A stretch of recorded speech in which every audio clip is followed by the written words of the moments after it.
And as we have been programmed mentally, intellectually, one must be aware of this being programmed.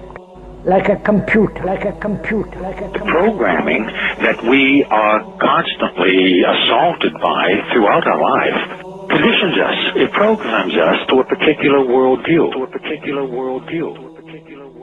Is they are absolutely propagandizing the world with all of their theses about the nature of the universe that we live in, where we come from, our origins, the origin of the universe, and so forth. The project is literally the secularization of the world, to completely strip the world from religious beliefs. This is the project, and that is why it is called Novus Ordo Seclorum, a new secular or worldly order. A new study says the news media have been pushing a gospel of godlessness on the American public. Sure, it's hard for some of you to believe, but you will never see it more clearly than you will today. I mean, it's just so amazing. The creationists were right all along. To be honest, they just didn't have the argumentative skills. All of you are engaged in running your mouths, doing your business, multiplying, buying houses, cars, business, whatever you're doing. And when you're told about God, religion, life, morality, you're saying, look, I ain't got no time for that. Because this media is here and designed to make sure that they ask no critical questions. To make sure that the only thing that they are concerned about is having a good time. The only thing they're concerned about is filling their bellies. The only thing they're concerned about is acquiring more and more material things. And so that is why today, one of the struggles that you have as young people, that when you want to do different events and you want to talk about real issues, you have the struggle of many of your peers who've been so conditioned in this matrix that they would rather party than listen to the truth. They would rather party and shop and go to the mall than to stand up for issues of justice. They're stuck in the matrix. But you have the responsibility of helping to wake them up, Now, how do we know that there's a God? After having been thoroughly brainwashed. And how do we know that there's a creator?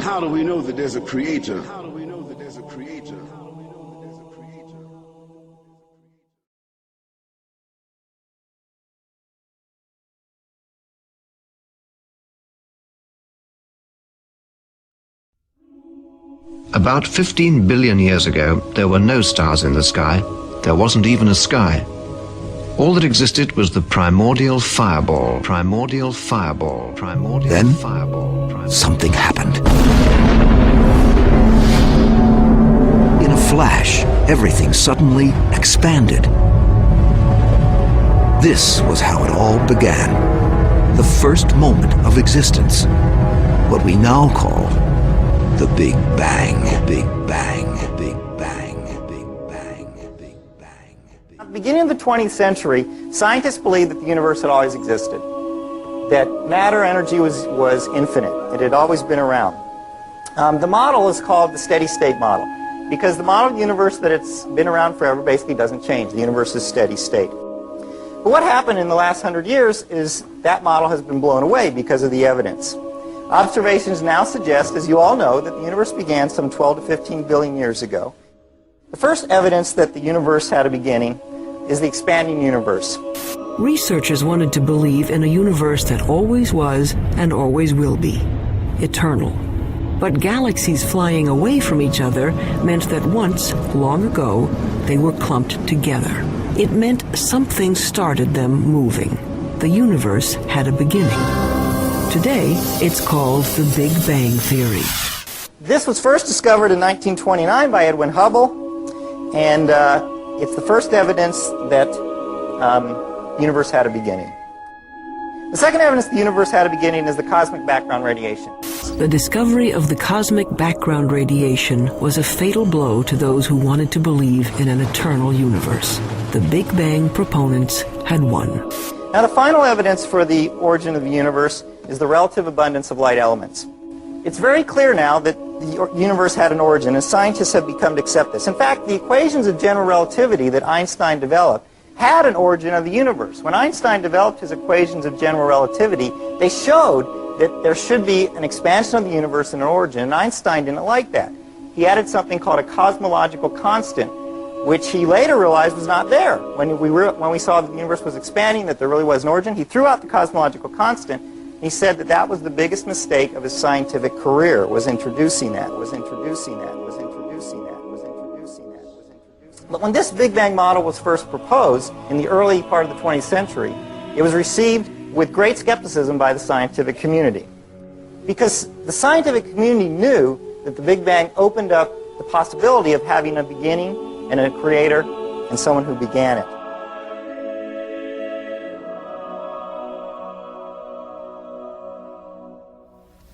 Have you ever asked yourself where the universe came from? Why everything exists instead of just nothing? Typically, atheists have said that the universe is just eternal and uncaused. For example, Bertrand Russell, the famous atheist on a radio program, he said the universe is just there and that's all.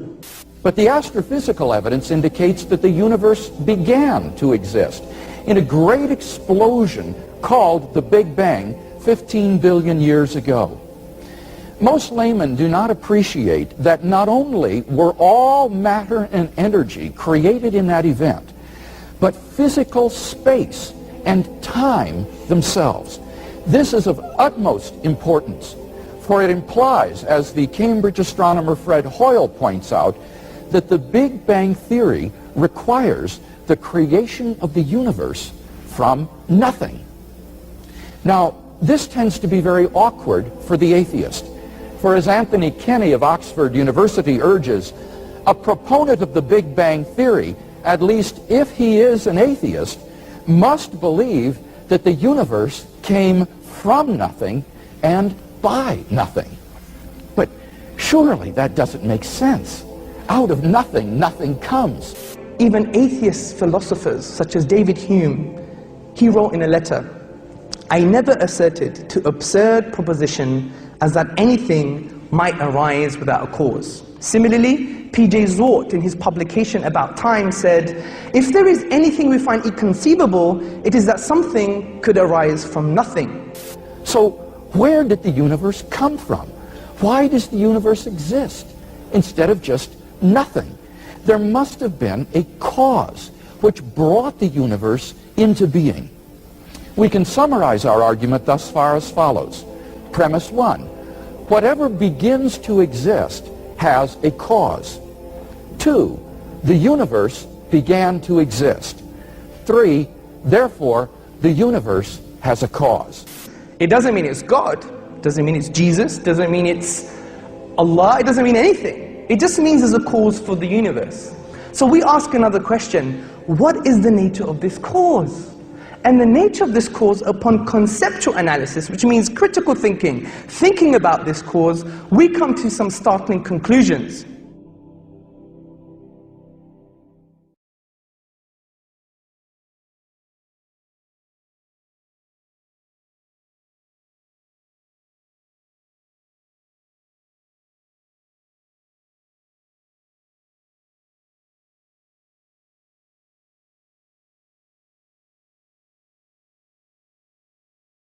So the cause of the universe must be immaterial beyond space and time.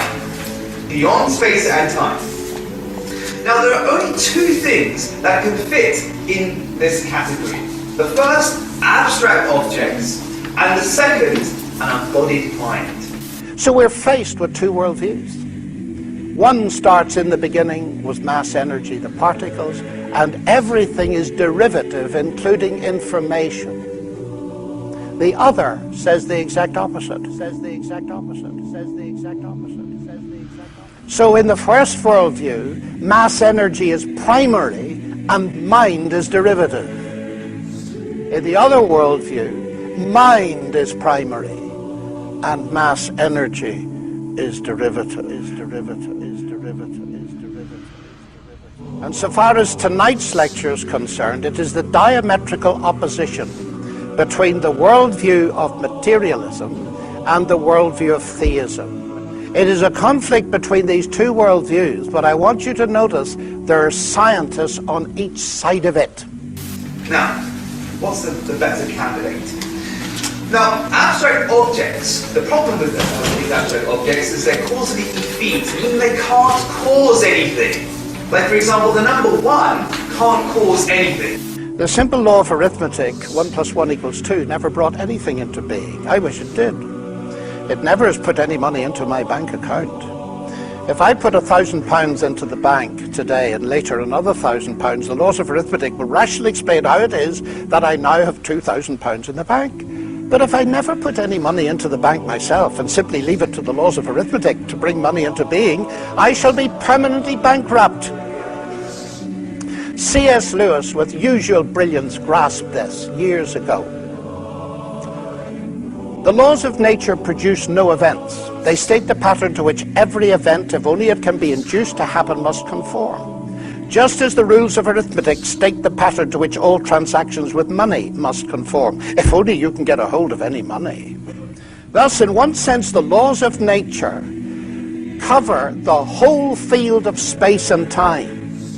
In another, what they leave out is precisely the whole real universe. The incessant torrent of actual events, which makes up true history, that must come from somewhere else. To think the laws can produce it is like thinking that you can create real money by simply doing sums. For every law says in the last resort, if you have A, then you will get B. But first catch your A. The laws will not do it for you. Now, scientists love developing theories involving mathematical laws to describe natural phenomena, which enable them to make predictions, and they've done it with spectacular success. But most are aware, I think, that on their own the theories and laws that they find cannot create anything, let alone a universe. Yet Hawking seems to think they did. Professor Stephen Hawking says that modern science has established there was no need for God in the creation of the universe. In a new book, Hawking suggests that a theoretical framework known as M-theory can explain how the Big Bang was an inevitable consequence of the laws of physics. According to him, it is the laws of physics, not the will of God, that provide the real explanation as to how the universe came into being. The Big Bang, he argues, was the inevitable consequence of these laws. I quote, "Because there is a law such as gravity, the universe can and will create itself from nothing." Now, a supernatural being, or God, is an agent who does something. Dismissing such an agent, Hawking ascribes creative power to physical law. But physical law is not an agent. Hawking, it seems to me, is making a classical category mistake by confusing two entirely different kinds of entity, physical law and personal agency. Our physical laws are a description, usually mathematical, of what normally happens under certain given conditions. This is surely obvious from the very first example that Hawking gives in his book. The sun rises in the east. But this law does not create the sun, nor the planet Earth with east and west.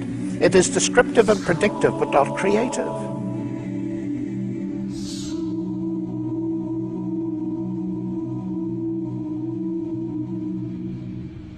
Similarly, Newton's laws of gravitation doesn't create gravity or the matter in which gravity acts.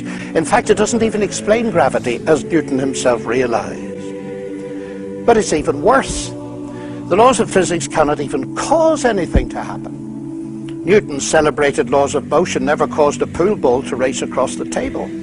That can only be done by people using a pool cue and the action of their muscles. Suppose, to make matters clearer, we replace the universe by a jet engine, and we are asked to explain it. Shall we account for it by mentioning the personal agency of its inventor, Sir Frank Whittle? Or shall we, following Hawking, dismiss personal agency and explain the jet engine by saying it arose naturally from physical law? Now, this would be absurd. It is obvious we need both levels of explanation in order to give a complete description. It is also obvious that the scientific explanation neither conflicts nor competes with the agent explanation. They complement one another. It is the same with explanations of the universe. God does not conflict or compete with the laws of physics as an explanation. God is actually the ground of all explanation, in the sense that he is the ultimate cause in the first place of there being a world for the laws of physics to describe. Now, there's more to this, because the laws of physics can explain how the jet engine works, but not how it came to exist in the first place. The jet engine needed the intelligence and creative engineering work of Whittle. Indeed, come to think of it, the laws of physics plus Frank Whittle could not actually produce a jet engine on their own. There also needed to be some material subject to those laws that could be worked on by Whittle. Matter, ladies and gentlemen, may be humble stuff, but it is not produced by laws. I submit to you that the world of strict naturalism, in which clever mathematical laws all by themselves bring the universe and life into existence, is pure science fiction. Pure science fiction. Pure science fiction. Now, Hawking here echoes Peter Atkins, a colleague at Oxford, a well-known atheist who believes that space-time generates its own dust in the process of its own self-assembly. Atkins dubs this the cosmic bootstrap principle, referring to the self-contradictory idea of a person lifting himself by pulling on his own bootlaces. Philosopher of religion Keith Ward is surely right to say that Atkins' view of the universe is as blatantly self-contradictory as the name he gives to it, pointing out that it is logically impossible for a cause to bring about some effect without already being in existence. Ward concludes, between the hypothesis of God and the hypothesis of a cosmic bootstrap, there's no competition, there's no competition, there's no competition. We were always right to think that persons or universes who seek to pull themselves up by their own bootstraps are forever doomed to failure. What perhaps all this goes to show is that nonsense remains nonsense even when talked by world-famous scientists. So the only alternative is an embodied mind, what theists call God. An embodied mind, immaterial, outside time and space.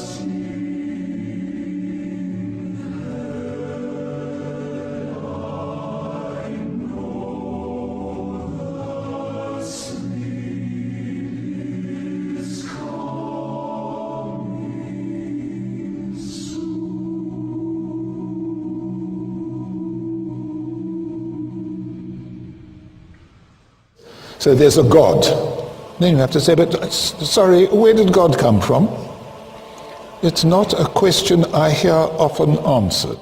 In order to recognize that an explanation is the best, you don't have to have an explanation of the explanation. In order to recognize that an explanation is the best, you don't have to be able to explain the explanation. Folks, this is an elementary point in the philosophy of science. Suppose astronauts were to find on the backside of the moon a pile of machinery there that had not been left by American or Russian cosmonauts. What would be the best explanation for that machinery? Well, clearly it would be some sort of extraterrestrial intelligence that had left the machinery there.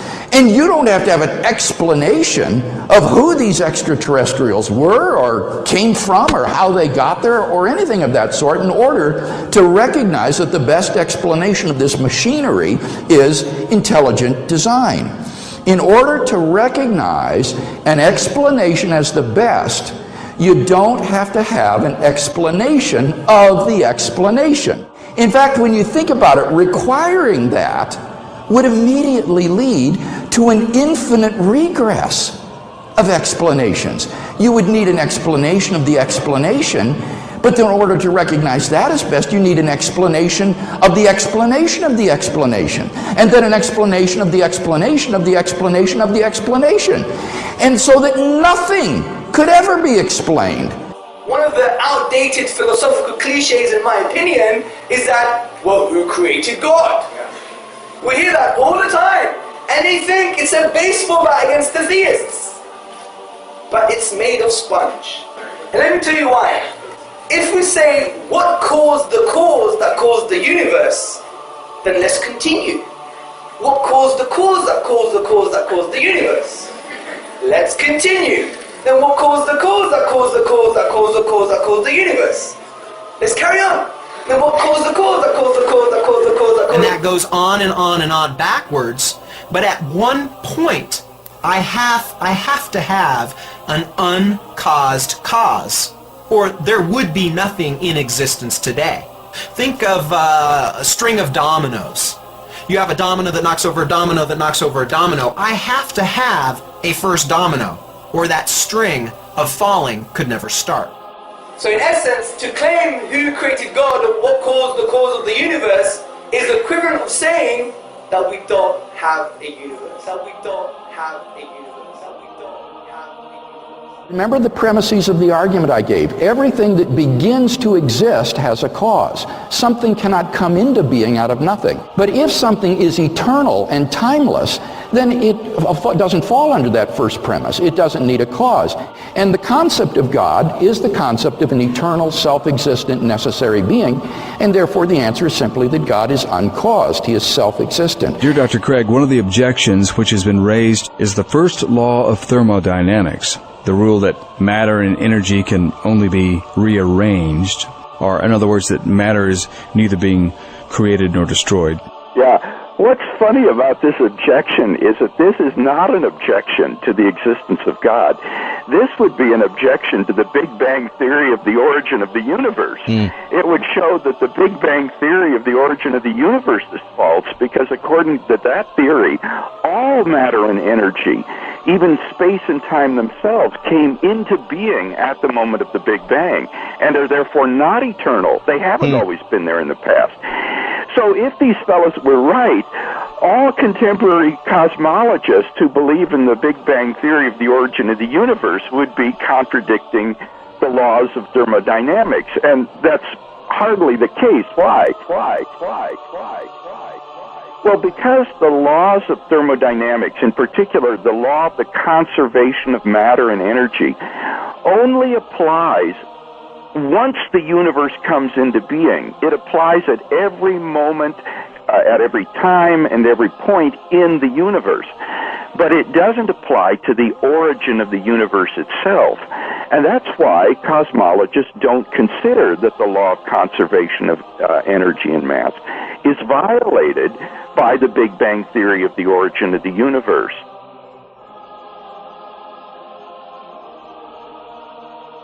In fact, the atheist fellow mentioned the laws of thermodynamics. He might have wanted to talk about the second law of thermodynamics, which says that in a closed system, things tend toward increasing disorder.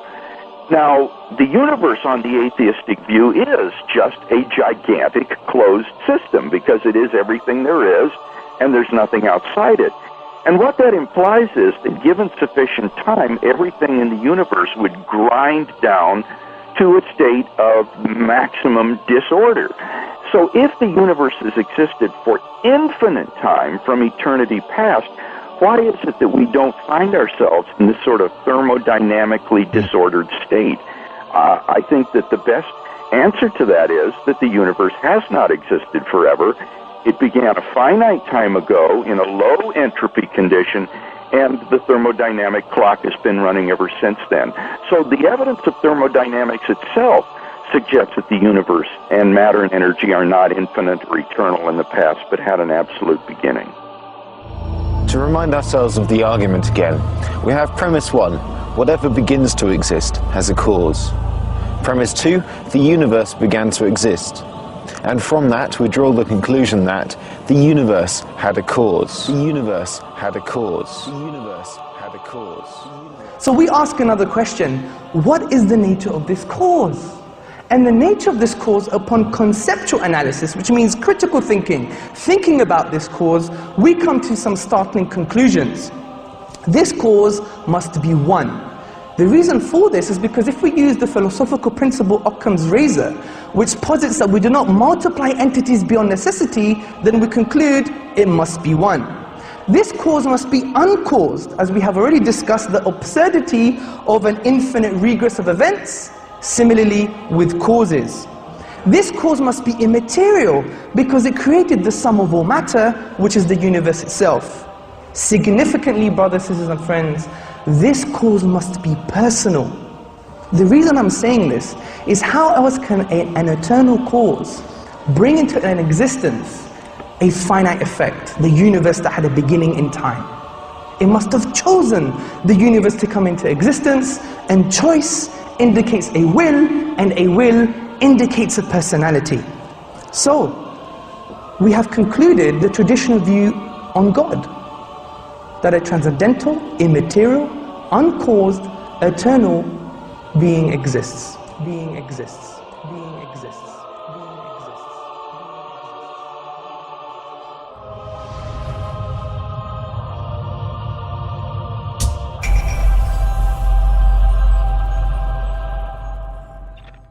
Some strange results have come up in about the last 20-30 years, particularly in astronomy and also in quantum physics, which suggests that the universe actually may have a purpose, and some physicists are now suggesting it does have a purpose. And this has come out of some findings about some of the fundamental numbers in atomic physics.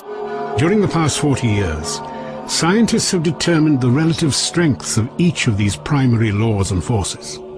These strengths are so critically balanced, they are often described as being finely tuned. These are numbers like the mass, the weight of an electron, the weight of a quark, the strength of gravity, the strength of the electromagnetic field. About 20 numbers that describe those and other parameters, features of our world, but nobody knows why it is that those numbers have the particular values that they do. Now, you could easily say, yeah, who really cares? You change the mass of the electron by a little bit more, a little bit less. Does it really matter? And the answer is it does. See, it turns out that if you imagine that we had 20 dials right here, and we could fiddle with those 20 numbers at will, even a small change to the values of the known values of those numbers would cause the world as we know it to disappear. Because it turns out, and this is a very surprising, unexpected discovery, that the laws of physics, the basic given fabric of the world, had to be very specific, very finely tuned, as we sometimes say, for the possibility of carbon-based life appearing at all.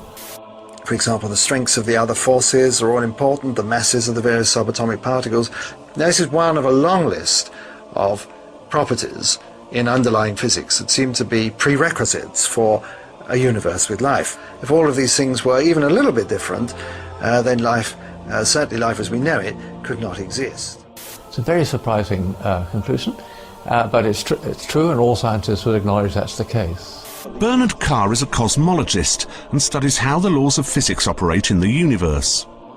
He says that the laws of nature are so finely tuned to enable complex life to exist that it is extremely unlikely that this could have happened by chance. Such fine-tuning, Carr believes, at least raises the possibility of a tuner. This is a diagram, it's called the pyramid of complexity, and what we've got here, we've got the different levels of structure in the universe, and at the bottom we've got the things like quarks that make up the atoms, and the atoms build up to make molecules, the molecules build up to make living cells, the cells make organisms, and eventually we end up with brains and consciousness. It's rather hard to estimate what the probability is, but it was clearly very, very unlikely that those fine-tunings which allowed this pyramid of complexity to arise would be there. A very simple and central example is the question of where does carbon come from? The very early universe doesn't make any carbon. It's very simple, it only makes simple things. Hydrogen and helium, and they're pretty boring in terms of chemistry. Now, where does carbon come from? There's only one place in the whole universe where carbon is made, and it's in the interior nuclear furnaces of the stars. We are people of stardust, made of the ashes of dead stars.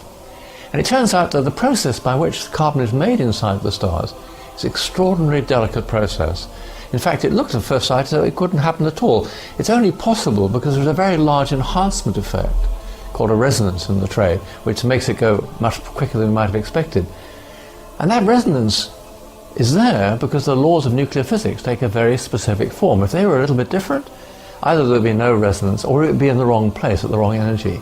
That's a very striking example of how finely tuned the universe has to be for us to be inhabitants of it.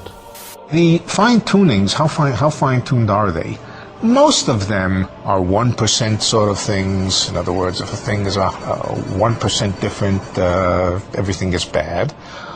And a physicist could say, maybe those are just luck. On the other hand, this cosmological constant is tuned to 1 part and 10 to the 120, 120 decimal places. Nobody thinks that's accidental. That is not a reasonable idea, that something is tuned to 120 decimal places just by accident. That's the most extreme example of fine-tuning. No force in the history of cosmology has ever been discovered to be that finely tuned.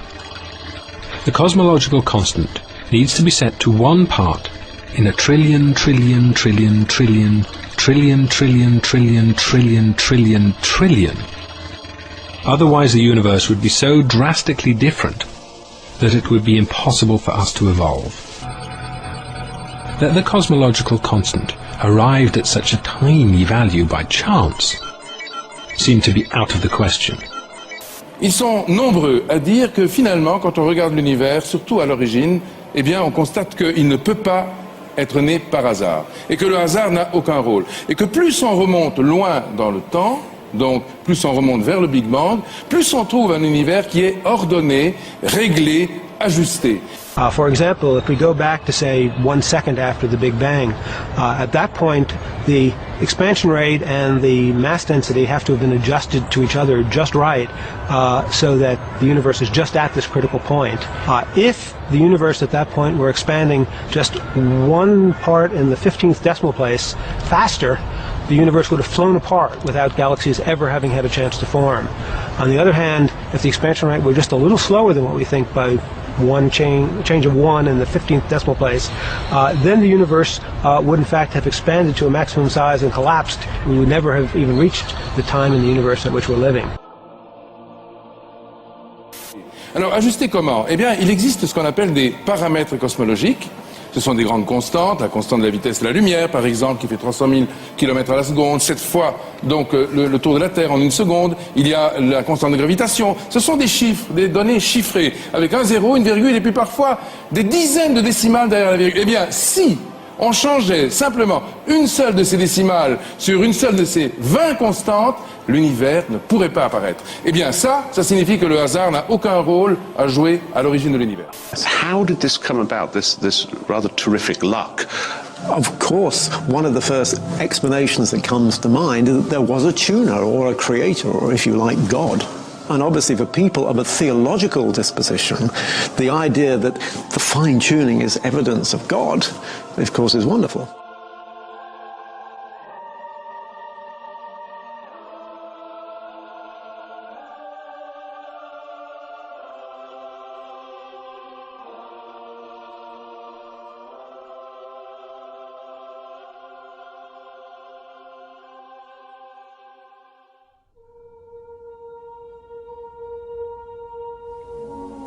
But let me come now to the grand design, because like every other physicist, Hawking is confronted with powerful evidence of design in the fine-tuning of the universe. He explains, our universe and its laws appear to have a design that both is tailor-made to support us, and if we are to exist, leaves little room for alteration.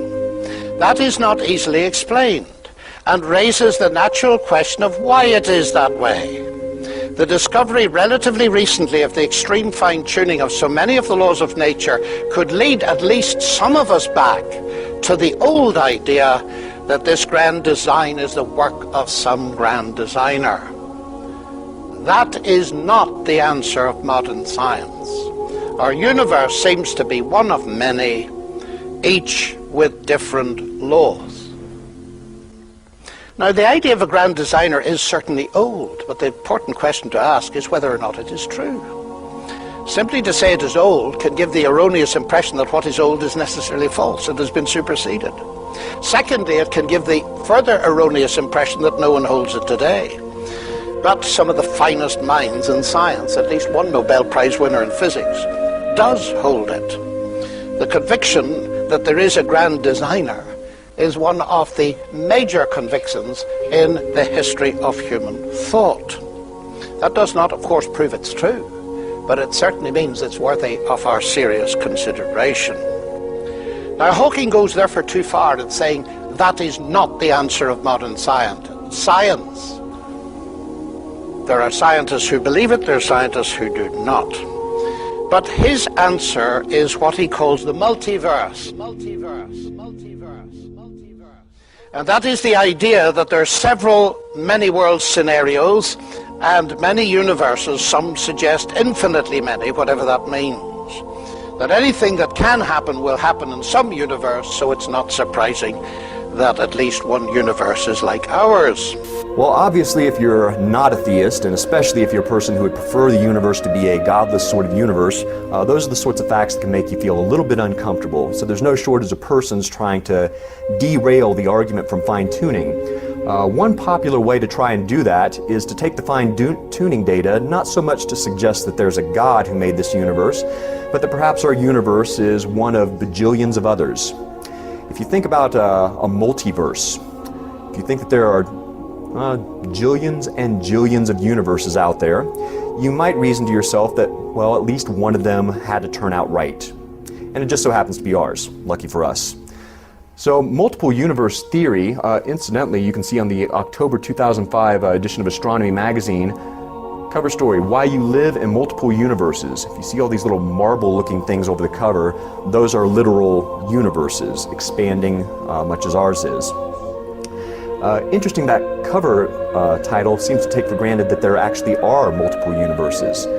There have to be in order to get this sort of probability back up. Well, suffice to say, there's really no independent confirmation for multiple universes or for any universe other than ours. The only reason for buying into a multiple universe theory is to derail the fine-tuning argument.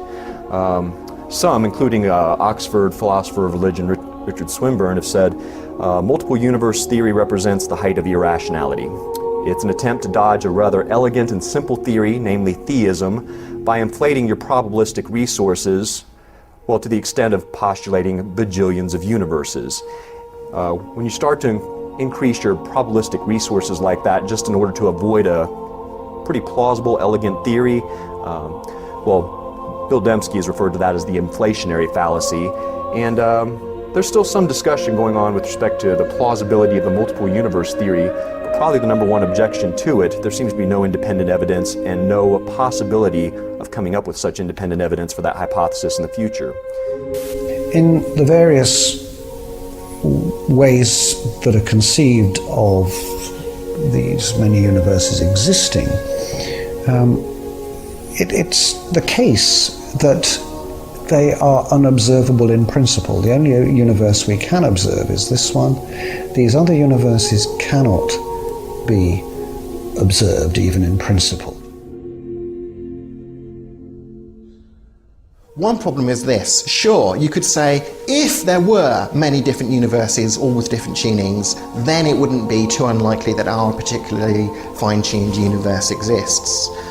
But for this objection to carry through, the objector actually needs to assume that it's true that there are all of these different universes. And is there any independent evidence that such universes exist? It doesn't seem to me the case that there is. I mean, sure, if you had enough monkeys typing at enough typewriters, then they could produce the works of William Shakespeare just by luck. But nobody looks at the work of William Shakespeare and goes, there must be a lot of monkeys with typewriters somewhere. In the absence of independent evidence that there is a whole typing pool of monkeys working away, everyone knows that the most rational explanation of the specified complexity of a text like Shakespeare's work is that there was a single designer who produced it intentionally. And the same thing goes for our universe. So now we come to the second set of false alternatives, God or the multiverse. But as leading philosophers have pointed out, from a theoretical perspective, why shouldn't God be responsible for the multiverse? The notion that there is a multiverse does not per se exclude a creator. Hawking doesn't seem to mention this at all. But with the multiverse, Hawking moves out beyond science into the realm of philosophy, whose death he has announced rather prematurely. As Paul Davies points out, all cosmological models are constructed by augmenting the results of observation by some sort of philosophical principle. Now, Hawking here claiming to be the voice of modern science on the issue gives a false impression where the multiverse is concerned, since there are very weighty voices within science that do not support his view. Prominent among them, Sir Roger Penrose, Hawking's former collaborator, who shared with him the distinguished Wolf Prize. Of Hawking's use of the multiverse concept in the grand design, Penrose recently said, "It's overused. And this is a place where it's overused. It's an excuse for not having a good theory." That's an immensely strong statement, isn't it? La densité de l'univers, par exemple, doit être réglée à une précision de 10 puissance moins 60, donc qui est égale à la précision qu'un archer doit exercer s'il voulait planter une flèche dans une cible de 1 cm², donc comme ça, tout petit comme ça, mais qui sera placé au bord de l'univers à 14 milliards d'années. À l'autre bout. Oui, c'est ça. Vous voyez, donc une précision extrême. Hein, c'est vraiment. Alors, donc la question, est-ce qu'il y a un principe créateur, quelque chose qui règle les choses dès le début, ou donc ça c'est la nécessité, ou c'est le pur hasard. Mais le pur hasard, quand il y a une probabilité si faible pour que ça aboutisse, il faut donc faire l'hypothèse qu'il y a une infinité d'univers. Si vous jouez la loterie, si vous achetez tous les billets, bien sûr, il y aura un qui aura le gros lot.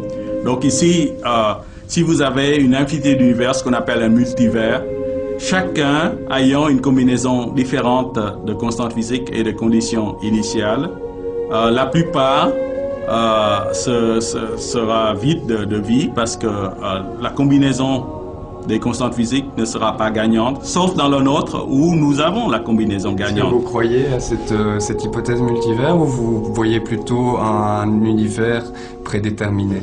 Donc je réponds en tant qu'être humain maintenant, pas en tant que scientifique, parce que la science peut admettre des multivers aussi. J'aimerais avoir votre avis, oui. En fait, votre intuition. Voilà, donc j'appelle ça mon pari pascalien, et bien sûr je pense que l'univers est...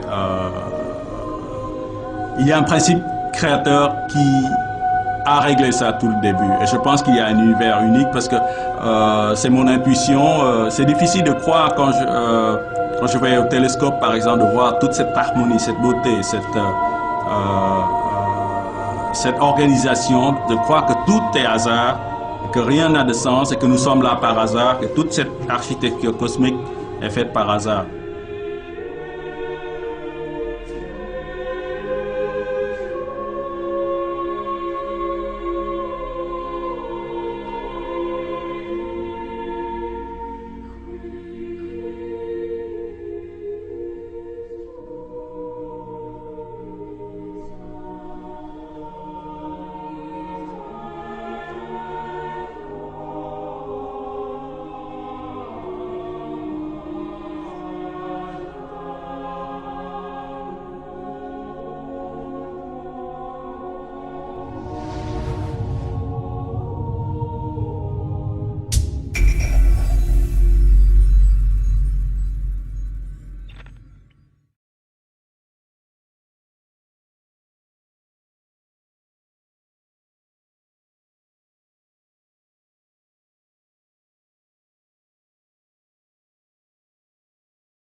As we look at the details of nature, one thing stands out. This is the order, the patterns, the symmetry that surround us. You can see it in a flower, or a snowflake, or even a seashell. What we are seeing is intelligent design. which might be described as God's fingerprints upon nature. One of the more fascinating math relationships was first described back in medieval times, 8 centuries ago. The scholar's name was Leonardo Fibonacci, an outstanding Italian mathematician. He excelled in many areas, and one in particular. He generated a long list of numbers by, in each case, adding together the 2 previous numbers. You can begin with a 2 and a 3. You add them together and you get 5. Now add 3 and 5 to get 8. Then add 5 and 8 to get 13. The Fibonacci sequence keeps going like this: 2, 3, 5, 8, 13, 21, 34, 55, 89, 144, and so on. What Fibonacci realized was that this elegant list of numbers describes many items to be found in nature. For example, flower petals. L'exemple des pétales d'une marguerite. Vous dites, il n'y a pas de hasard au nombre de pétales d'une marguerite? Non, absolument. Le nombre des pétales de marguerite est en fait inscrit dans un scénario qu'on pourrait qualifier de scénario cosmologique, c'est-à-dire que tout a été prévu au départ, et que le nombre des pétales, c'est incroyable. Une seule marguerite avec 27 pétales, ça n'existe pas. Il n'y a pas de pétales, il n'y a pas de marguerite avec 27, c'est pas possible. C'est pas possible. Et le nombre de pétales d'une marguerite est réglé par une loi mathématique qu'on appelle la suite de Fibonacci. That there is a mathematically precise structure to the universe and everything in it. One everyday example of this precision can be found in the plants. Many plants, including elm trees, grow their leaves, twigs and branches placed exactly halfway around the stem from each other. Next in the series are plants like the beech tree, with leaves placed 1/3 of the way round the stem from the previous leaves. Third in the series are the plants like the oak, with leaves placed at every 2/5 of a turn. The holly plant is the next at 3/8, while the larch trees are the next at 5/13, and the sequence goes on and on. Notice the number sequence of these fractions: 1, 1, 2, 3, 5, 8, 13, and so on. Each number is the sum of the 2 numbers which came just before it in the sequence. This particular mathematical pattern is called the Fibonacci series. Take, for example, the sunflower. The display of its florets are in perfect spirals of 55, 34, and 21. The sequence of Fibonacci. The sequence of Fibonacci. The sequence of Fibonacci. The sequence of Fibonacci. The fruitlets of the pineapple create the same spiral based on the sequence. The pine cone does the same. As currents move through the ocean and the tide rolls onto the shore, the waves that bring in the tide curve into a spiral that can be mathematically diagrammed onto a plot at the points 1, 1, 2, 3, 5, 8, 13, 21, 34, and 55. Buds on trees, sand dollars, starfish, petals on flowers are formed with this exact same blueprint.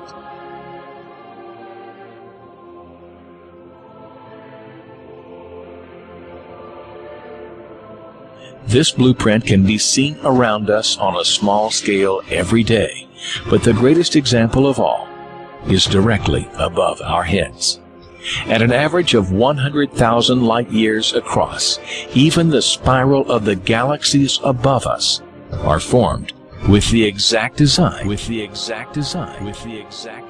This sequence, or blueprint, appears to be the trademark of a designer, a proof of a creator. Also known as the golden mean, the divine proportion is a mathematical formulation exhibited in everything from the double helix of DNA. The DNA molecule, the code for life, is made up of 2 intertwining spirals. We find the 0.618 ratio between the helix's width and cycle length. To the form of the human body itself. Do something like measure the distance from the floor to your navel, and then from your navel to your head. If you're well proportioned, the ratio should be 1 to 1.618, and that ratio is seen all over the beautiful body. People started noticing it. Artists noticed it. The width of the mouth in a beautiful face, for example. Yeah. Not in any face, but it had to be beautiful. If a face was beautiful, the width of the mouth was exactly 1.618 times the width of the nose. If the face wasn't beautiful, that wasn't the case. Dentists, in their dental work, noticed that the upper front tooth was 1.618 times as wide as the next tooth over, the lateral incisor. Oh. So the central incisor was 1.618 times the width of the lateral incisor, the next tooth over. Wonderful. Give me some more examples. Your fingers, your fingers are each called phalanges, and each bone of the finger is called a phalanx. And the phalanx that's the closest to your knuckle here is 1.618 times the phalanx that's in the middle, and that's 1.618 times the length of the phalanx at the end, which is your fingernail. So that was kind of amazing. This number would come up over and over again. Then we find the Fibonacci ratio in heart muscles, in bronchial tube branching, even in the electrical potential of neurons, and as Roger Penrose pointed out, even in the arrangement of the brain's microtubules. As we scan our universe, from the tiny flower to the awe-inspiring galaxy, we see the fingerprint of God. We see the fingerprint of God. We see the fingerprint of God.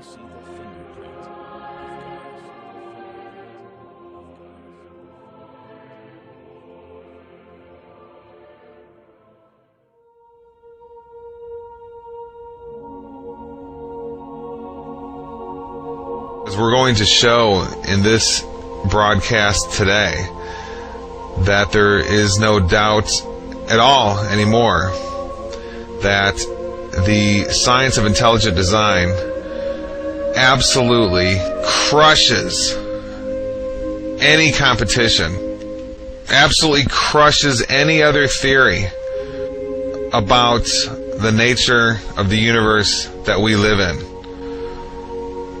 It's over. There is simply no contest. The preeminent theory, model, science of reality from this point forward, I declare on this show, is the science of intelligent design. The science of intelligent design. And the absolute proof. I mean absolute. I'm using a strong word there, proof, is going to be given to you today in just a minute here. I just can't even believe it, to be honest. Discoveries like what I'm about to discuss to you just never cease to amaze me.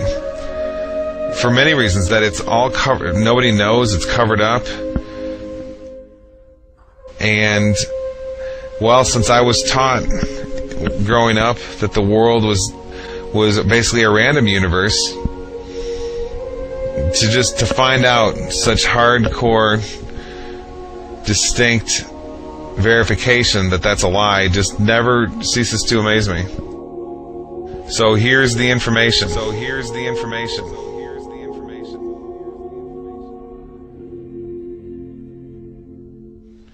I'm reading from the abstract of an article. This is the first of many academic articles I'm going to be discussing with you here today.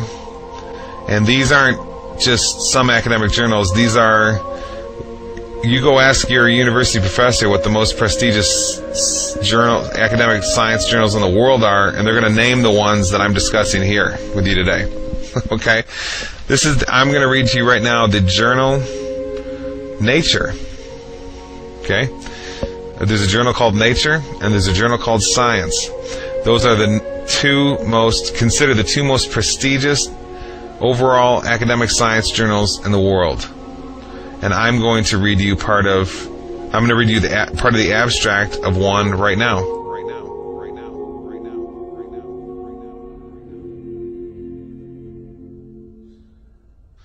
Let me just read. Okay, this is the journal Nature, number 454, pages 362 to 363. March 18, 2010, but put online March 17, 2010. This is by a fellow named Ian Affleck, who teaches apparently in the Department of Physics and Astronomy at the University of British Columbia. Listen to the title of this article. Solid State Physics. Golden Ratio Seen in Magnet. Okay? Okay, so let's go through this Science Daily article. ScienceDaily.com. This was released on January 7, 2010. Title of the article, Golden Ratio Discovered in Quantum World. Hidden Symmetry Observed for the First Time in Solid State Matter. Let's find out what that first time, what that means. Let's read here. Researchers from Helmholtz Zentrum Berlin, and it's some German words, in cooperation with colleagues from Oxford and Bristol universities, as well as the Rutherford Appleton Laboratory, United Kingdom, have for the first time observed a nanoscale symmetry hidden in solid state matter. Okay, did you catch that? This is the first time any symmetry of any sort has been observed in the nanoscale, okay, the quantum scale. Remember, quantum physics is the study of the base level energies of nature. Okay, the smallest building blocks that make up everything, little pieces of energy, like the electron or the muon or the quark. Okay, so specifically, what was found in this study was that chains of atoms lined up together form what's sort of like a string, and it resonates a frequency or pitch. What do you know? The pitch is in the ratio of 1.618, the golden ratio. Let me just read this paragraph to you. It says, Science Daily, again, January 7, 2010, golden ratio discovered in quantum world. By turning the system and artificially introducing more quantum uncertainty, the researchers observed that the chains of atoms acts like a nanotech guitar string. Dr. Radu Koldia from Oxford University, who is the principal author of the paper and drove the international project from its inception a decade ago until the present, explains, here the tension comes from the interaction between spins, causing them to magnetically resonate. For these interactions, we found a series scale of resonant notes. The first two notes show a perfect relationship with each other. Their frequencies, pitch, are in the ratio of 1.618. This is just amazing. There's no defense that a random universe theorist in academia can give to counter this. There's no reason at all that the quantum base of reality should be exhibiting the specific number of the golden ratio if we live in a random universe. All the competing theories, evolution, random universe theories, all the junk from academia no longer competes in any way with intelligent design science, intelligent design theory. When you hear a scientist say on the Discovery Channel or something, an academic, a professional, say there's no evidence for intelligent design, it's all a silly little parlor game, and there's all this evidence for evolutionary science and the academic theories for the origins of the universe, you can know two things.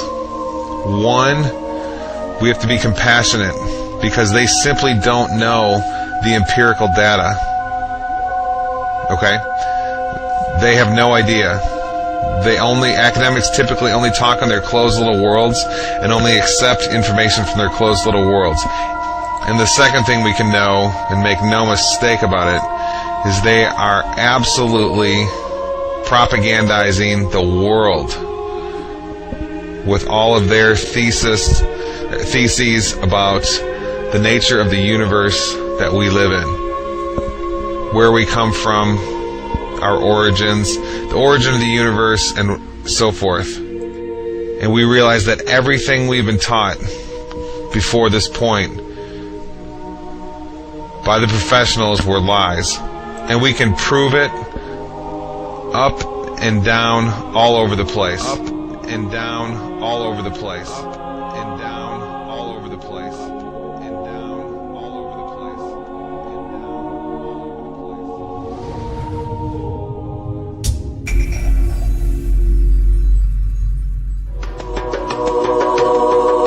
theory of evolution that was advanced in the 19th century denies this evident fact of creation. This theory holds that the species on Earth were not created by God, but came into being as a result of processes governed entirely by chance. The founder of this theory was an amateur naturalist named Charles Darwin. Darwin expounded this theory in his book, The Origin of Species, which was published in 1859. Darwin's book was an instant success, but its popularity was due more to the ideological implications of the book rather than its scientific worth. Darwin's ideas provided considerable support for the materialistic philosophy, which denied the existence of God. The founder of dialectical materialism, Karl Marx, dedicated his book Das Kapital to Darwin and wrote on the cover, "To Charles Darwin, from a devoted admirer."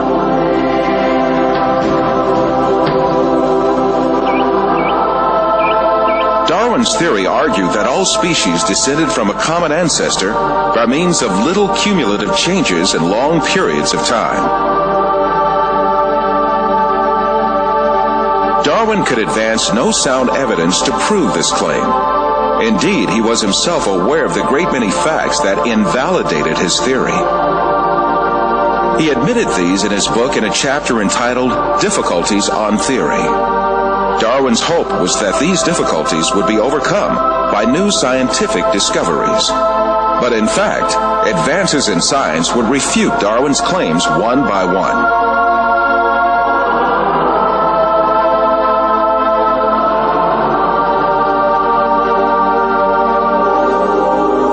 Darwin proposed that all species evolved successively from a common ancestor. But how did that first living thing come into being? Darwin did not address this question at all in his book. He was not even aware that this point was one of the biggest refutations of his theory. The primitive understanding of science in his day assumed that life had a very simple structure.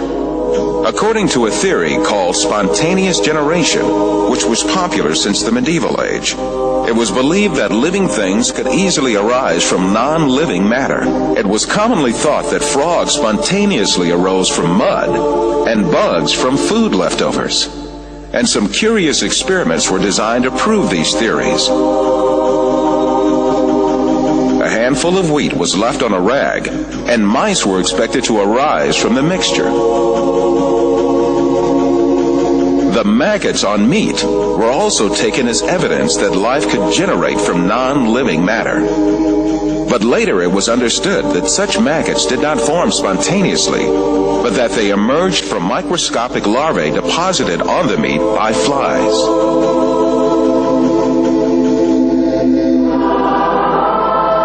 And in Darwin's time, the belief that microbes could emanate easily from non-living materials was very common. But 5 years after the publication of The Origin of Species, the famous French biologist Louis Pasteur scientifically refuted these myths that lay ground for evolution.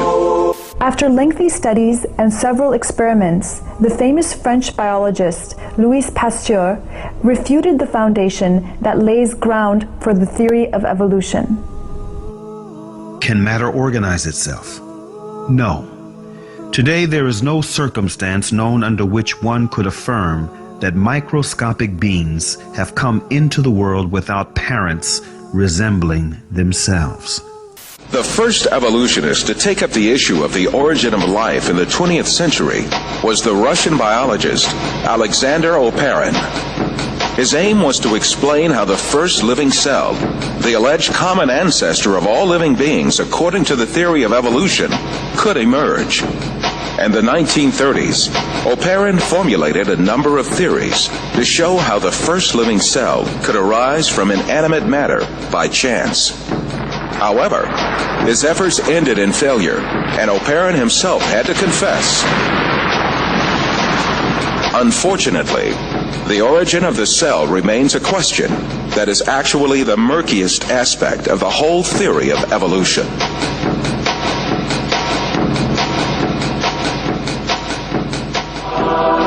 evolutionists that followed Oparin conducted experiments to find an evolutionist explanation to the origin of life. The most famous of these experiments was conducted by the American chemist Stanley Miller in 1953. Miller obtained a few simple organic molecules by triggering a reaction among gases that he claimed would have been present in the primitive Earth atmosphere. At the time, this experiment was regarded as a scientific proof for evolution. It turned out to be no such thing at all. Later discoveries showed that the gases used in the experiment were very different from the gases that had been present in the early atmosphere of the world.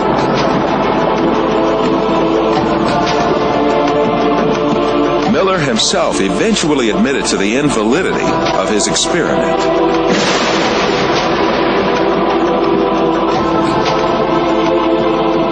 Every evolutionist attempt in the 20th century to account for the origin of life has ended in failure.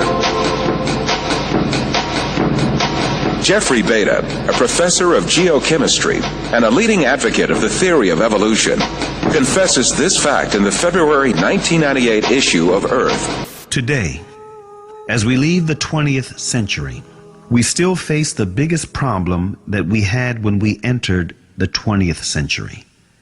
How did life originate on Earth? The biggest impasse confronting evolution is the incredibly complex structure of the living cell. Every living thing on Earth is made up of cells about 1/100th of a millimeter in size. Some living things are made up of a single cell. Yet even these single-cell organisms are remarkably complex in their composition.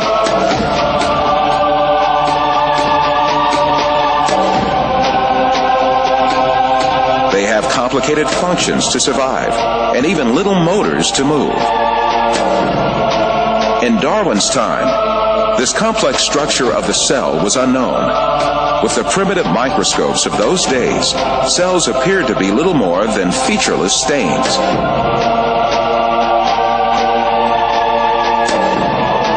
However, powerful electron microscopes invented around the middle of the 20th century began revealing just how complex and organized a living cell really was. They laid bare a complexity and organization that could not be a product of chance.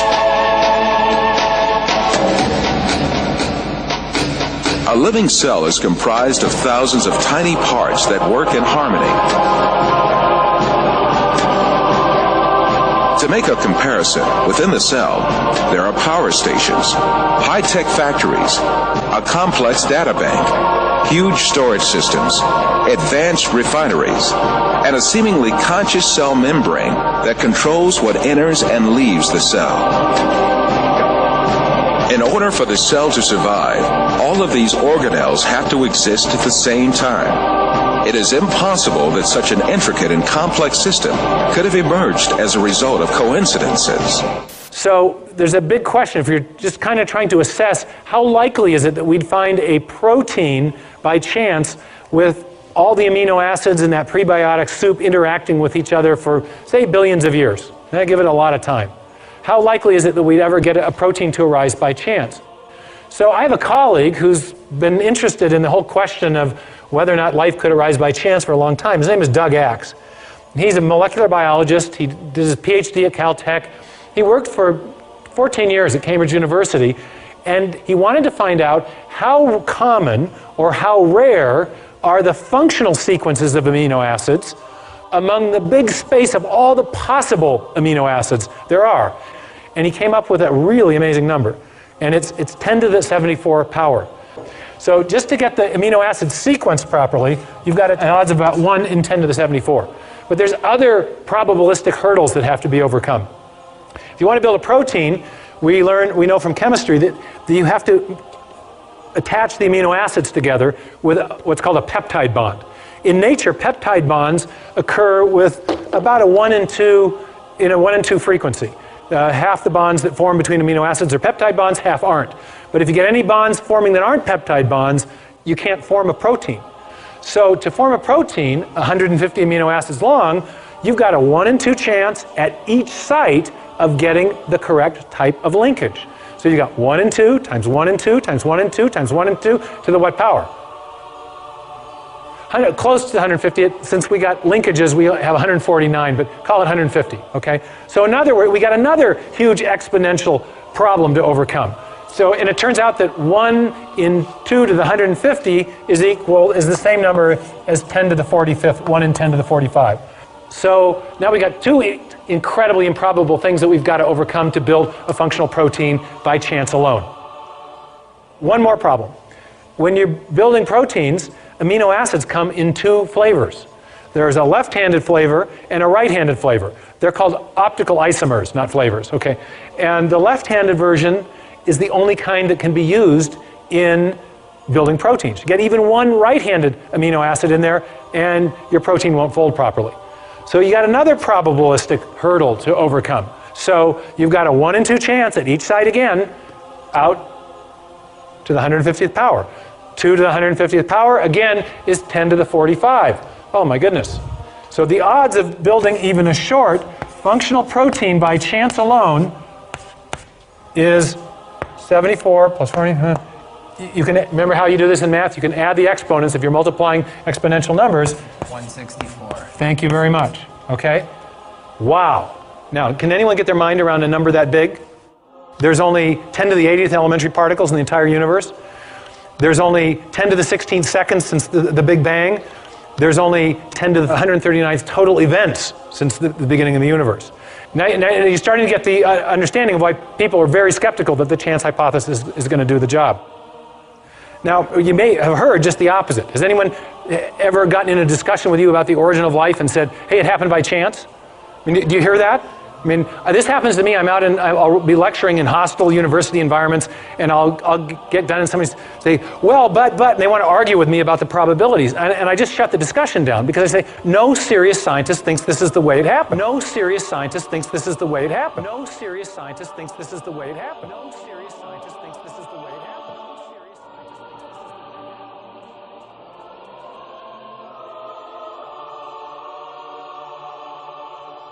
Modern biochemistry has also revealed the unimaginably complex design of the DNA molecule.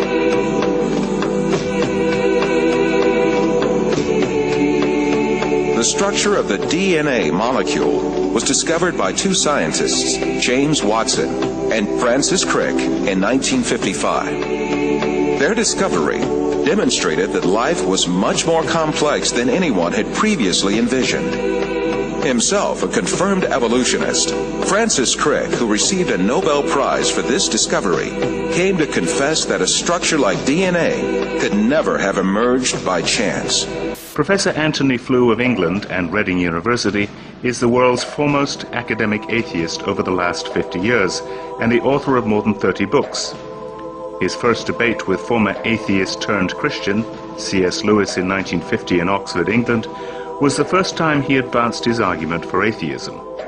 He later wrote a paper titled Theology and Falsification. The paper became the most widely reprinted philosophical publication of the last half-century and a key foundation for atheists and agnostics who advanced materialist evolutionism. But now it is the advancement of science itself that has changed the mind of Flew and some scientists. At a recent summit at New York University, Flew changed his position and now believes in God as the creator of the universe. Flew turns to various discoveries of science to prove his point.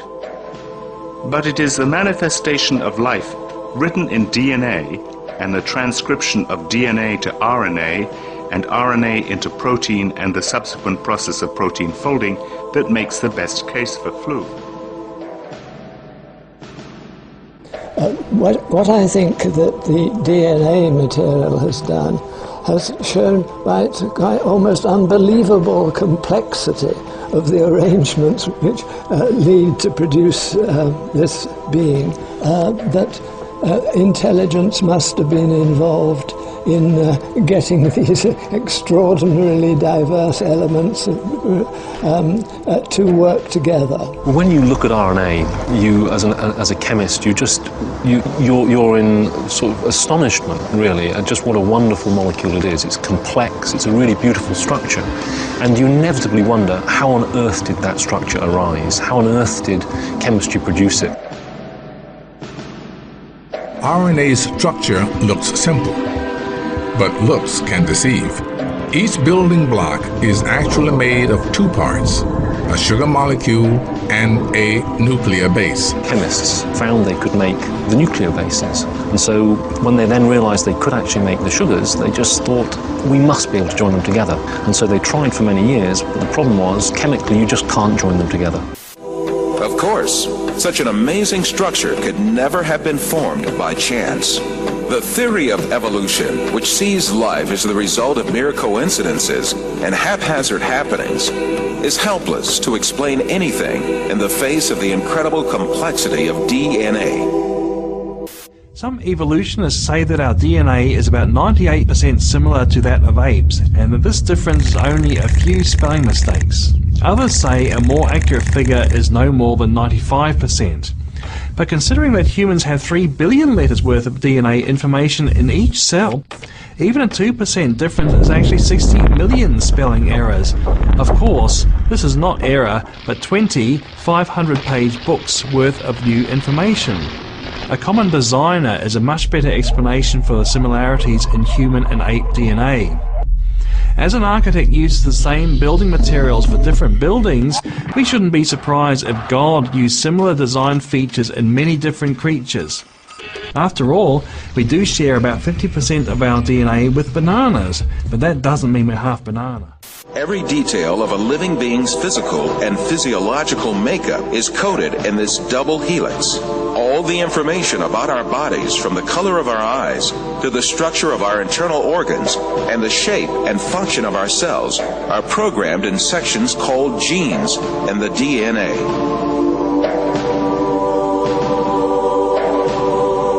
The DNA code is made up of the sequence of 4 different bases. If we think of each one of these bases as a letter, DNA can be likened to a databank made up of an alphabet of 4 letters. All the information about a living thing is stored in this databank. If you found an ancient clay tablet with strange characters washed up on the shore, you couldn't read it, unless someone had cracked the code. But you'd still know the letters represented a language, even if you didn't know anything else about the author or his civilization. Language is recognizable, even if you can't read it. Take Morse code. It has 3 basic parts: dots, dashes, and spaces. These 3 simple parts are combined to represent letters. There are 26 letters in the English language, which are combined to form over 400,000 words. Those words can, of course, be combined into an infinite number of sequences or sentences. There is evidence that DNA represents a language. 4 basic units, called nucleotides, combine into a code for 20 amino acids. From those few amino acids, the body forms more than 100,000 proteins. Even if you can't read DNA, it still has all the hallmarks of language. A language that biologists are just now beginning to crack. Every tiny cell in our body is packed with 3 feet of DNA, 3 billion nucleotides. The similarity between DNA and human language is uncanny. In addition to codes, both use similar techniques to pack, access, rearrange, copy, and translate information. DNA seems to represent a language, the language of life. An unseen author, the creator of heaven and earth, has left a testimony of his existence in the DNA of every living thing. The information that is stored in the DNA molecule is pointing back to a designing intelligence. Now, why do I say that? It has to do with what we know about the cause and effect structure of the world. Our local hero in Seattle, Bill Gates, says that DNA is like a software program, only much more complex than any we've ever created. And that's a very suggestive remark because we know that programs always come from programmers.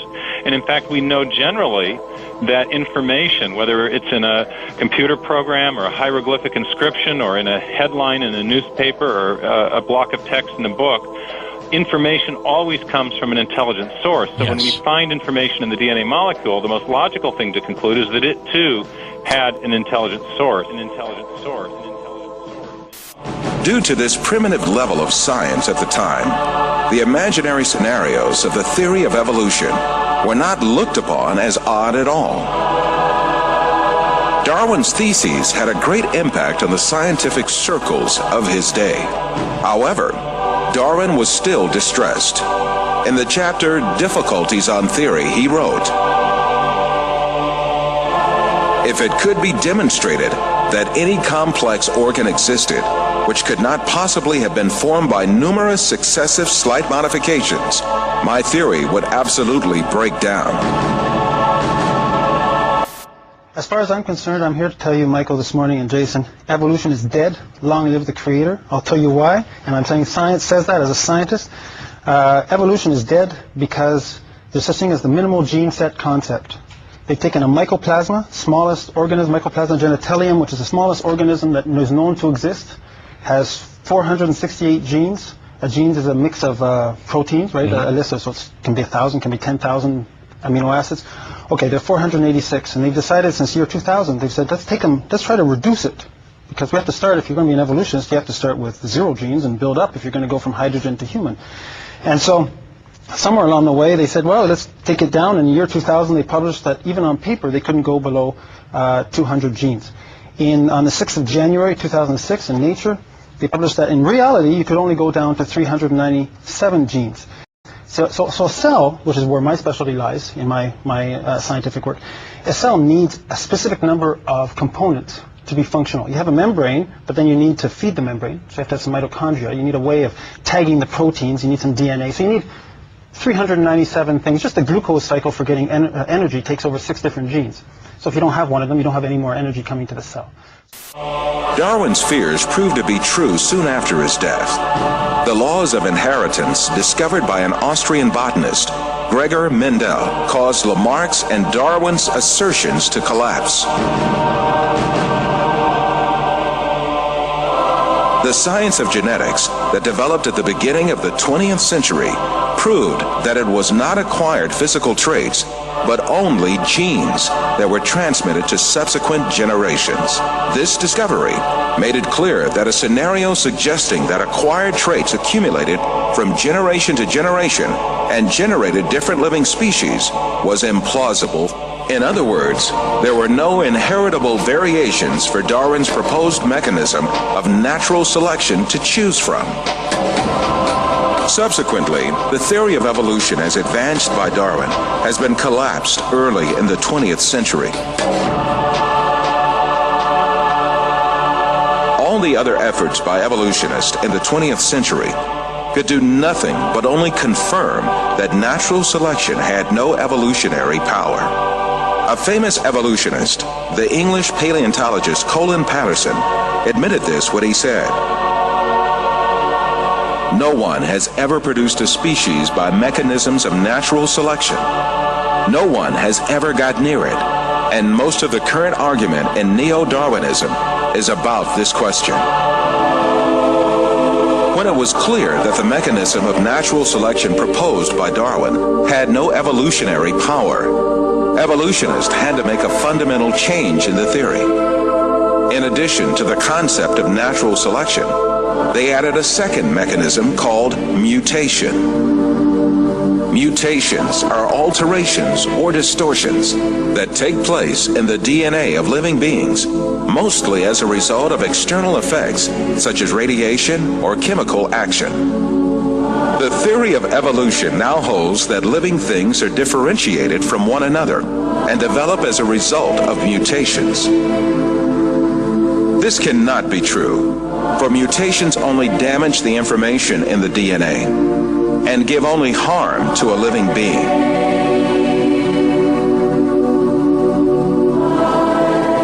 No beneficial mutation has yet been observed either in nature or in laboratories.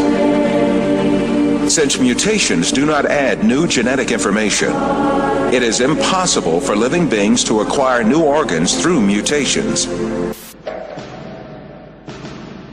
Is new information being generated? That's what evolutionists have to come up with. Right. They have to have a mechanism that generates new, never before existing genetic information that can build all these bigger and better structures. Right. That supposedly never existed before. Right. Right. Never before existing information. Back when there was only a single cell that gave rise to all the diversity of life, there wasn't information for skin and hair and heart and a brain and so on. Right. So you have to generate it somehow, according to evolution. Right. Now, Dr. Werner Gitt is an information specialist. Since we're talking about information, we'll go to an information specialist. He wrote a book called In the Beginning Was Information that you and I both love. And in his book he says this: a code system is always the result of a mental process. It requires an intelligent origin or inventor. It should be emphasized that matter as such is unable to generate any code. All experiences indicate that a thinking being voluntarily exercising his own free will, cognition, and creativity is required. He goes on to say, there is no known law of nature, no known process, and no known sequence of events which can cause information to originate by itself in matter. Right. This is why Professor Richard Dawkins, one of the most renowned advocates of the theory of evolution of our day, hesitates when he is asked to give a single example that increases the genetic information. Professor Dawkins, can you give an example of a genetic mutation or an evolutionary process which can be seen to increase the information in the genome?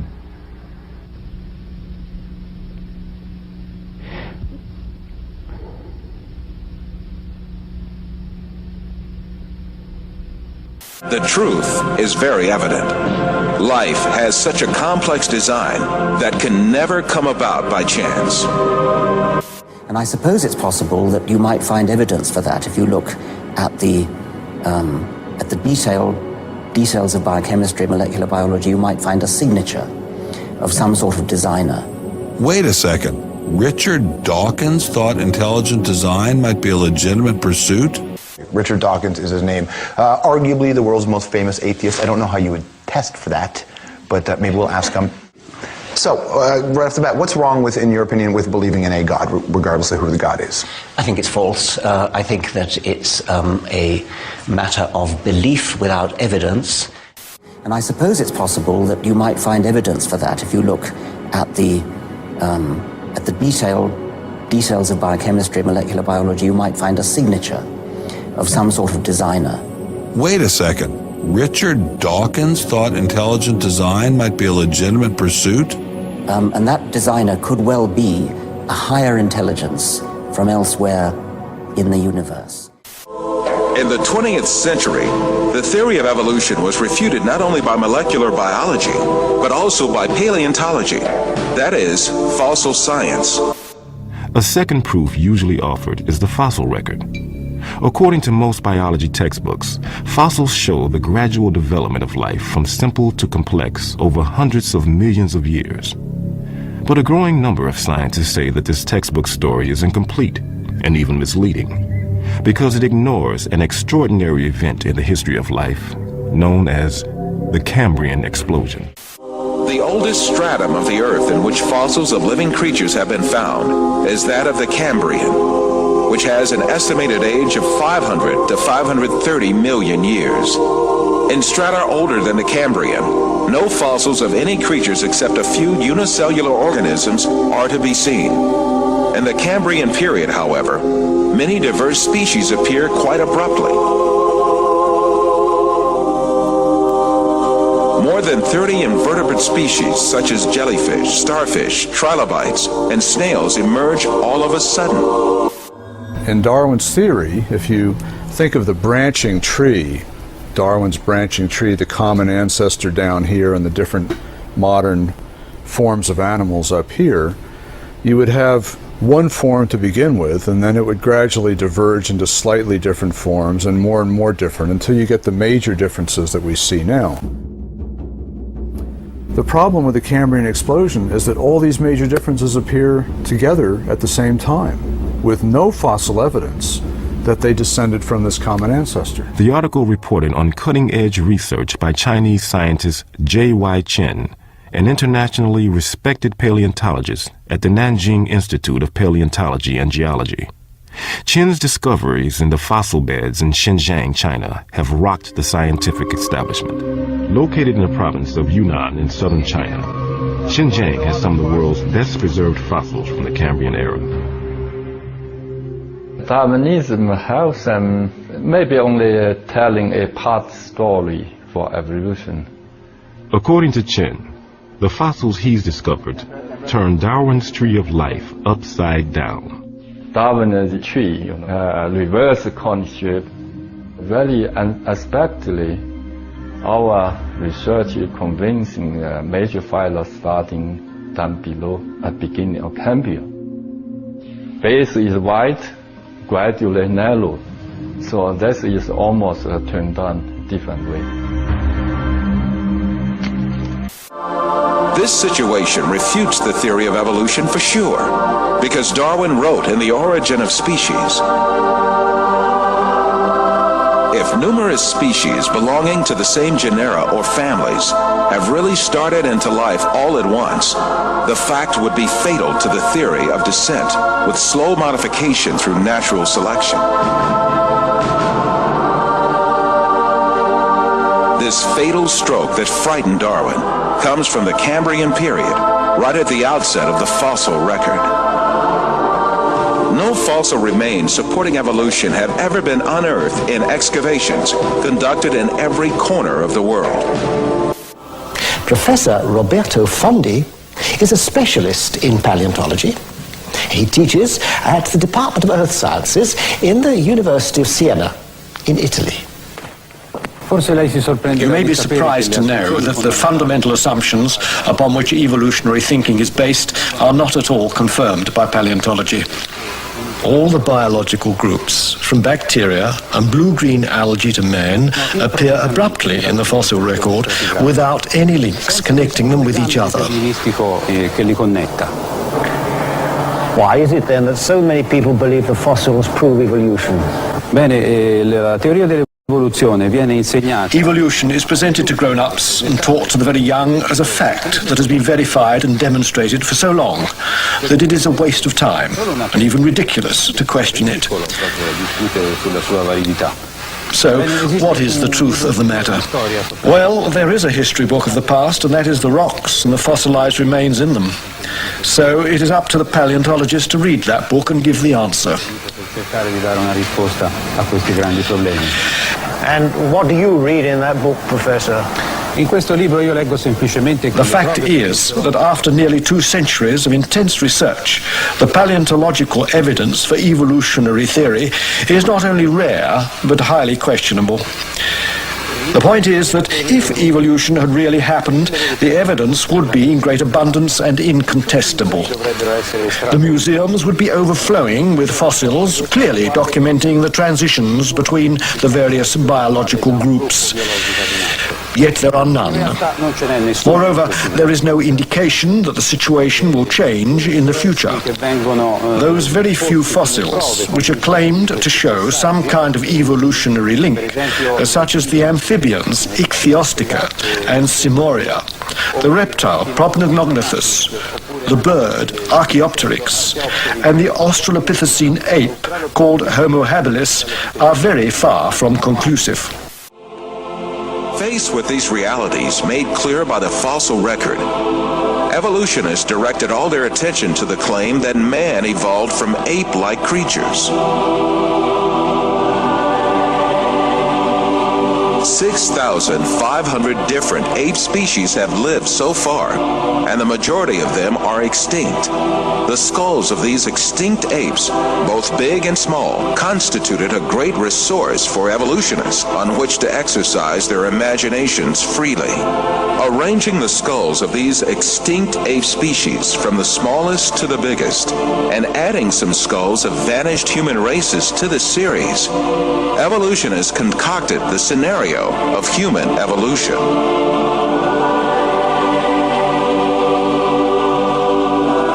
The most important role of this scenario is given to the extinct ape species called Australopithecus. The first Australopithecus fossil was found in 1924 by a paleontologist named Raymond Dart. Since then, evolutionists argue that this ape species, the name of which means southern ape, is a man-like creature. However, when Australopithecus and chimpanzee skeletons are compared, it is seen that there is no important difference between the two. In the face of this fact, evolutionists hypothesized that Australopithecus walked upright on its 2 feet differently from other apes. However, two world-renowned anatomists, Lord Solly Zuckerman and Professor Charles Oxnard, refuted this allegation. Simply put, Australopithecus, advanced as the ancestor of man by evolutionists, is merely an extinct ape species.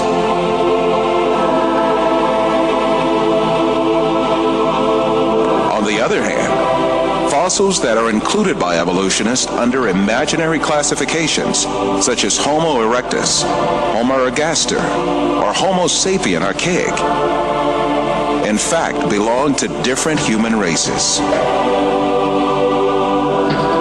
When these fossils are inspected, it is seen that their skeletons are essentially the same as those of people living today. The only dissimilarities are a few structural differences in their skulls. But differences like these are to be found in different human races alive on Earth today.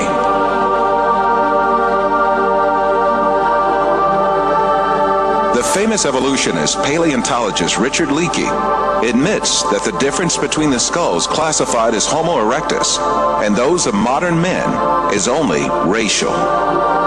These differences are probably no more pronounced than we see today between the separate geographical races of modern humans.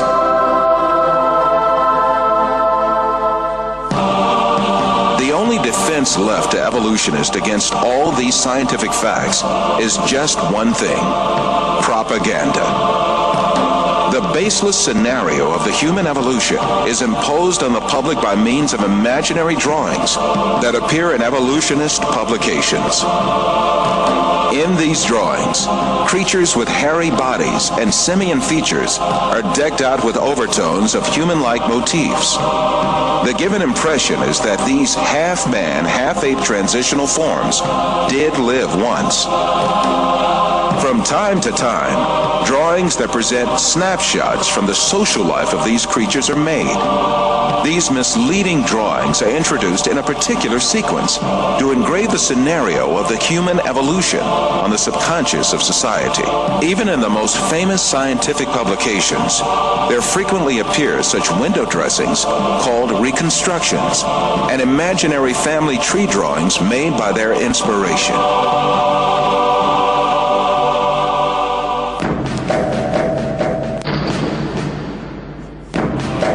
The imaginative power of evolutionists is not limited to fictional drawings and models.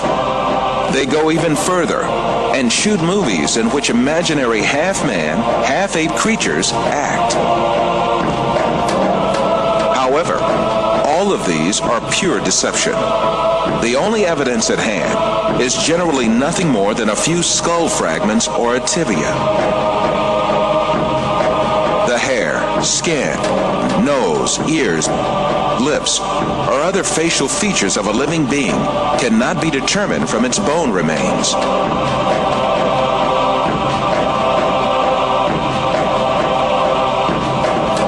Evolutionists shape these soft tissues, which leave no trace in the fossil, to suit the purposes of their theory, and produce imaginary reconstructions in their workshops.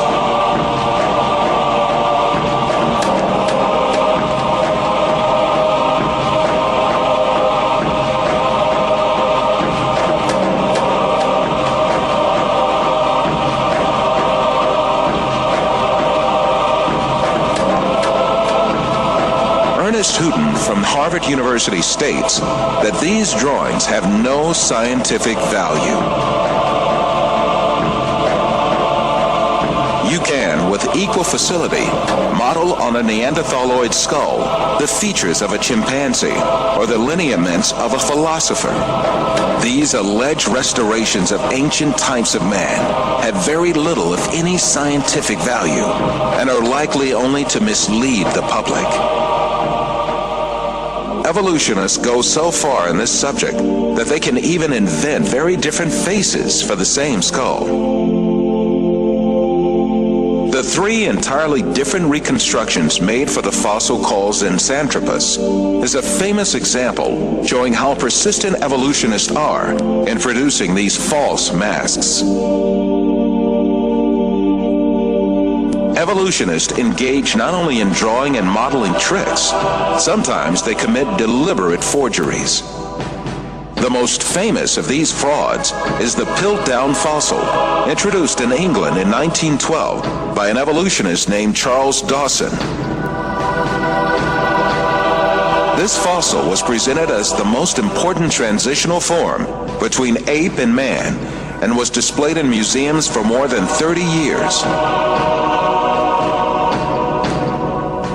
Experts who re-examined the fossil in 1949 discovered that it was a forgery that had been produced by attaching an orangutan's jaw to a human skull.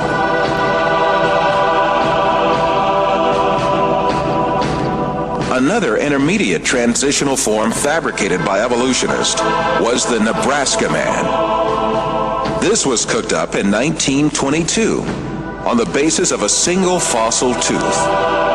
The evolutionists did not neglect to give it an ostentatious Latin name, Asparapithecus harold-cooki, or to make imaginary drawings related to it. It was soon revealed that the tooth that had been the source of inspiration for Nebraska Man, in fact, belonged to a wild pig. Many other fossil skulls have been presented as great evidence for evolution failed one by one. Neanderthal man was advanced as evidence in 1856, dismissed in 1960. Piltdown man was advanced as evidence in 1912, dismissed in 1953. Zinjanthropus was advanced as evidence in 1959, dismissed in 1960. Ramapithecus was advanced as evidence in 1964, dismissed in 1979.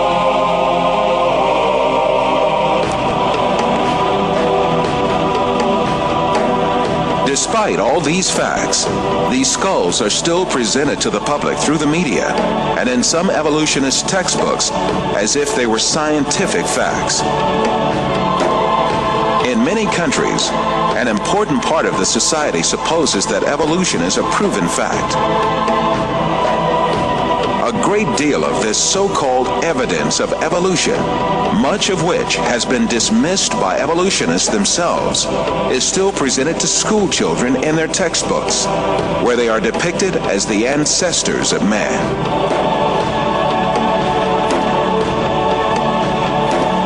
In fact, the truth that the evolutionists try so hard to deny and conceal is there for all to see. Species appeared all of a sudden and perfectly on the earth. That is, they were created. The divine creator, ruling over the whole of nature, created all kinds with their unique and perfect traits. That divine creator is Allah, the one and only God. He is the Lord of the heavens, the earth, and all that is between them.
As my knowledge of science grew, 25 years ago, in basically a flash, I came to the conclusion that the universe is so perfectly made and everything so perfectly matches together that there must be God and only one God.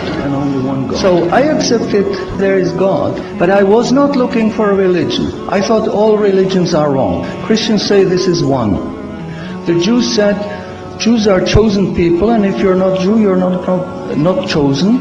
And about Islam, I only had negative information. So how does one distinguish with all the different ways of life, calling to people, telling them that they're the only way? How do we distinguish what's the right way with all this confusion? First of all, let's get this straight. It has to be really easy to tell if Islam is a true religion or a fake religion. And it has to be real easy to see which religion on earth is the one from Allah and which is the one from men, from devils, from con men, what have you.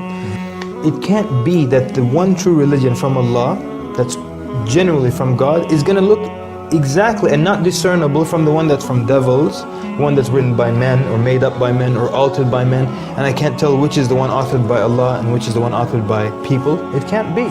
Then he finished the sentence. He said, I'll go to your faith.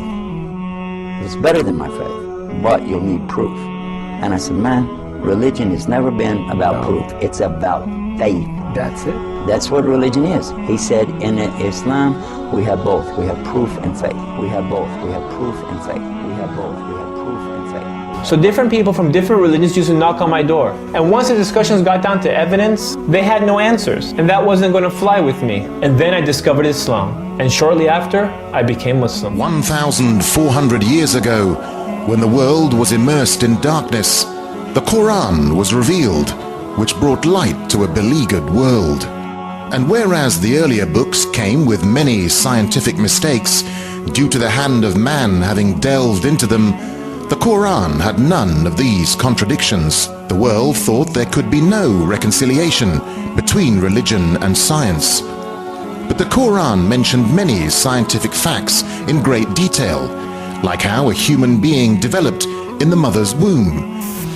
As a medical doctor, particularly attracted to natural sciences and physiology, I must confess that in 1972, when I read the Quran in the original text for the first time, these data concerning man were those which impressed me most.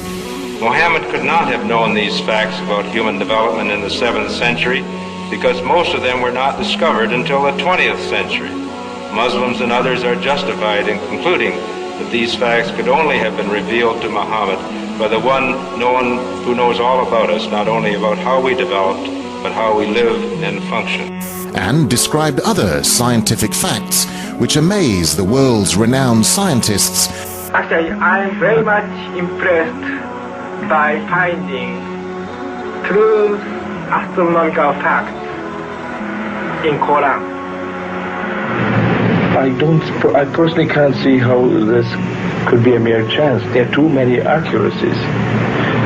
And like Dr. Moore, I have no difficulty in my mind reconciling that this is a divine inspiration or revelation which led him to these statements. Let me go straight to the second argument, which is about the miraculous nature of the Quran. The Quran being a signpost to the transcendent. What I mean by this is that the Quran can only be best explained by the fact that it is a divine book. And I'm going to use the inimitability of the Quran for this. Now, what do I mean by inimitability? What I mean by inimitability is that the Quran cannot be emulated, reproduced, matched or copied with regards to its literary and linguistic features. But since Prophet Muhammad, peace be upon him, is the last messenger that was sent to mankind, isn't it fair that his message, the miracle that came with him and his message be preserved till the end of time? So that humans can still make that judgment call whether this miracle and message is in fact man-made or divine. Man-made or divine. Man-made. And then when I was maybe about 1/3 in Quran, I remember telling my wife, you know, this Muhammad he must have been a very smart, very intelligent man, because this book is very clear, very logical, very easy to follow, and there are no contradictions. No contradictions. But then as I read later, I suddenly saw a scientific fact which I knew was only discovered in the 20th century.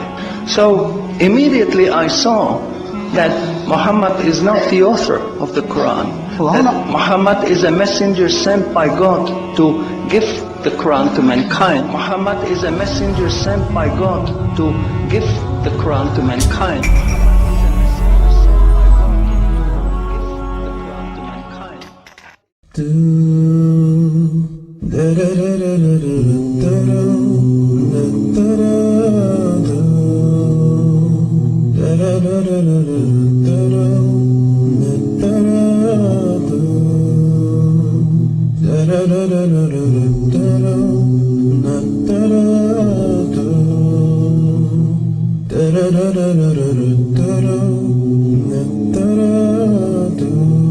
I used to live a life alone, living it just for me, and I had no idea this life would judge my eternity. I look at myself, and I wondered who created me. I had to open my heart and open my mind and open my eyes to see. Open my eyes and see the existence of what's surrounding me. It's more than just chance. It's more than just coincidence. You look around and see the earth, the moon, the sun and the sky, a beautiful creation of Allah. So how could you deny? How can you deny the oneness of Allah? Allahu Akbar. How can you deny the oneness of Allah? Allahu Akbar.